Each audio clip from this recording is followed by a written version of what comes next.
This is Shalini Sheetal here from SheCoders, and in this video we will be learning about memory management in C. So what exactly is memory management? How is memory allocated by a programming language? Where does the memory go? This all points will be addressed in this video thoroughly. So let us begin by the introduction. C dynamic memory allocation refers to performing manual memory management for dynamic memory allocation in the C programming language via a certain group of functions in the standard C library. So we have already become familiar with many numerous standard library functions in C language. There are further 4 more functions in the standard library which help in the dynamic memory allocation in this language. They are malloc, calloc, realloc and free. We'll learn about their uses a bit further in the video. So mainly these 3 functions are used for dynamic memory allocation in C language. The C++ programming language also includes these functions, but however, the operations new and delete are more preferably used and are preferred by the language's authors. In C++ also you can use malloc, calloc, realloc, free, whatever you wish for, but preferably the language suggests the use of new and delete functions. Still, there are several situations in which new or delete are not that useful. They are not applicable, such as garbage collection codes or performance sensitive codes. What they are, that's a very different topic to be concerned of. We'll learn about that much later. But however, if you want to use realloc, malloc, calloc, anything in a simple C++ language, you can use that as well as in the higher codes too. But in most cases, new and delete operations can only be used in comparatively simpler sections of these codes. Whenever you want to run a simple code, then they can be used very easily. C++ prefers their use over malloc and calloc, but in certain situations, the use of malloc and calloc is recommended. So instead of the higher level new operator, you should prefer the use of malloc and calloc in those situations. So many different implementations of the actual memory allocation mechanism are used by malloc and available, which are available. Their performance varies in both execution time and the required memory as well. Those are different varieties of the functions. So nextly, we'll see about static and automatic memory management. The C++ programming language manages memory statically, automatically as well as dynamically. In static duration variables, they are allocated in main memory, usually along with the executable code, the code you are executing of the program, and persist for the entire lifetime of the program. Whereas automatic duration variables are allocated on the stack and come and go as the functions are created and returned. So when you call a function, the automatic variables are generated, and when you return from that particular functions, they are deleted. For static duration and automatic duration variables, the size of the allocation must be compile time constant. This is what matters here. It must be compile time constant except for the case of variable length automatic arrays. So whenever you are allocating memory for static or automatic variables, they should be compile time constant. They cannot be further varied during runtime. Whatever they are allocated during the compile time, it remains constant. It further cannot be variated. But if the required size is not known, what if you don't know how much memory you need to allocate? Then in that case, if you want to resize the memory during runtime, for example, if data of any arbitrary size is being read from the user or from a disk file, and you don't know how many number of data you want to input, then fixed size data objects can create a problem for you there. So because the lifetime of allocated memory is fixed, so that is a concern, another concern. So neither static or automatic duration memory is adequate for all situations, right? They can create a problem. So another point is automatic allocated data cannot persist across multiple function calls, while static data persists for the entire life of the program, whether it is needed or not. In many situations, the programmer requires greater flexibility in managing the lifetime of allocated memory. This is what is supported by dynamic memory allocation. The issue of fixed size of memory, the issue of the variable not being present through the entire lifetime of the program, as well as the lifetime of static and automatic variables. All these problems are quite easily satisfied by dynamic memory allocation. So let us look into that. These mentioned limitations, as I already said, are avoided by using dynamic memory allocation, in which memory is more explicitly but more flexibly managed, typically by allocating from the free store, which is informally called the heap. Not the stack, it's heap, an area of memory specially structured for this purpose. So in dynamic memory allocation, the memory is allocated in the free store called heap. The program accesses this block of memory via a pointer that malloc returns. Malloc basically returns a pointer to this particular address in heap. So the program will access this pointer whenever it requires to access those data. So when the memory is no longer needed, the pointer is passed to free, another function which deallocates the memory so that it can be used for other purposes. So memory is not wasted, it is deallocated, it is removed by using free function, and that memory can again be reused by another program. That is the advantage of using free. So the original description of CE actually indicated that calloc and CFree were in the standard library, but not malloc. So some platforms provide library or intrinsic function calls specially designed for that, which allow runtime dynamic memory allocation from the C stack rather than the heap. Example, another function is alloc A. This memory is automatically freed when the function call returns. I hope that's clear. Nextly, we have an overview of the functions. These four functions, namely malloc, calloc, realloc, and free. So the C dynamic memory allocation functions are defined in the standard library, so stdlib.h header. First is malloc. It actually allocates a specified number of bytes. However, whatever the size of the data you need, it allocates that much bytes in the memory for that data. While realloc increases or decreases the size of the specified block of memory, moving it if necessary. If it's not being adjusted in that particular location, then it can be moved to another location as well. It can also vary the amount of memory allocated for the data. Calloc, it allocates the specified number of bytes and it initializes them to 0 as well. This is the difference between malloc and calloc. Both allocate memory, but calloc initializes them to 0 as well. The last function is free. It releases the specified block of memory back to the system. When the program execution ends, free function returns the entire location. It deallocates the entire location of addresses and returns them. I hope that's clear. So nextly, we look at some of the differences between malloc and calloc. Malloc, it takes a simple argument, single argument, the amount of memory to which is to be allocated in bytes, while calloc needs two arguments. As I already said before, it also initializes them to 0.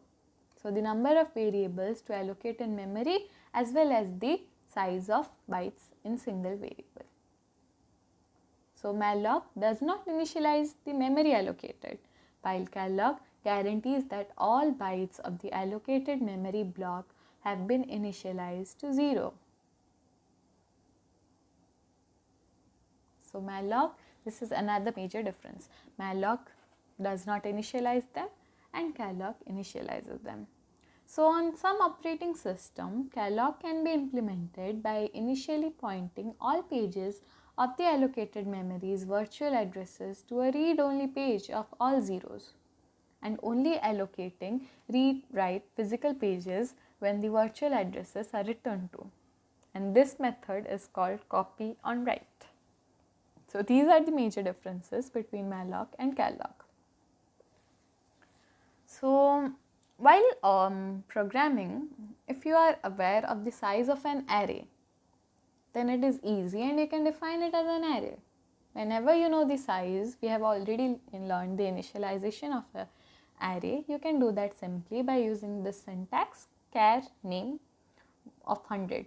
So this statement allocates the memory to an array given by size name of character data type, which has 100 number of variables, right? You can do this way because you know the size of the array, it's 100. But now let us consider a situation where you have no idea, absolutely no idea about the length of the text you need to store. For example, whenever you want to store a description on a topic, right, an essay, it would be a huge number of words, letters, alphabets, characters, spaces. You can't count each of them, right? So in this case, we define a pointer to character without actually defining how much memory is required. And later on, based on requirement, we can allocate the memory. So using this function, you can allocate memory based on the amount of data you have. You don't need to have information about the size prior to allocating it. This program will actually quite clear your concept. So first of all, we include the header files as required. Then we declare a named array of size 100 and then another pointer named as description. So then we copy the name as whatever you want to. Here it's taken as Zara Ali. We know the name, so we don't, we can easily access that, allocate the memory to that using an array. But the problem lies for description, as I already said before. So we need to allocate memory dynamically in that case. So we write description is equal to malloc, which is 200 into the size of char. What does the statement imply? It allocates a block of memory with the size of 200 into the size of char. Suppose the size of char in that particular operating system is 2 bytes. Then it will allocate the block of memory which is of 200 into 400 bytes. And if you don't have sufficient memory for that, then there will be an overflow and the pointer will be returned as null. Null means that the memory hasn't been allocated, unsuccessful, the operation has been unsuccessful, and as a result you print error, unable to allocate required memory. And if the pointer is not null, that means you have allocated memory successfully and the pointer is a valid pointer. And that particular description is stored in that allocated memory. Lastly, we can again print the name and the given description using the printf statements. The name is printed using the array name and description is printed simply by using the pointer, which has allocated memory using malloc function. So as I already said, when the above code is compiled and executed, the following result would be produced. The name would be written as Zara Ali and there would be this description. So the same function can also be written using calloc. But the thing here is that you need to replace malloc with calloc as this way. Calloc, the size would be 200, size of char would be written separated by a comma. That's the only difference. You have multiplied there and you have used a simple comma here. So you have complete control and you can pass any size value while allocating memory. There are no restrictions to that. Unlike arrays where once the size is defined, you cannot further change that. Suppose the size exceeds 100, then the name cannot be stored further. There would be incomplete information stored. So malloc and calloc can help you with that. So nextly, we see how we can resize and release memory by using realloc and free functions respectively. So when your program comes out, the operating system automatically release all the memory allocated by your program. But as a good practice, when you are not in need of memory anywhere further, then you should release that memory by using the function free. Free deallocates the memory. It again makes the space available for further use. So alternatively, you can also increase or decrease the size of an allocated memory block by calling the function realloc. This is the use of realloc. It changes the size of memory allocated, while free function completely deallocates that. So when the program no longer needs the dynamic array, it must eventually call free to return the memory it occupies to the free store, so that all the information is released. The syntax would be just free array. The array, whatever the array, you just have to write free, the variable name within parenthesis. And with realloc, we can resize the amount of memory a pointer points to. This is the syntax given here. For example, if we have a pointer acting as an array of size and we want to change it to an array of size another, then we can use realloc. This would be another size. For example, here int ar is malloc 2 into size of int. So there are 2 bytes or 2 units of int assigned to this memory, but then you assign the respective, initialize the respective variables. First variable element is stored as 1 and the second as 2, and then you realloc the same array as 3 into size of int. So further you now have 3 units of elements. This would be, suppose the size of int is 4, then 12 bytes of memory, 12 bytes of memory would be allocated in this case, but in the first case only 8 bytes of memory were allocated. So then again you can have another element and that can be initialized to whatever value you want.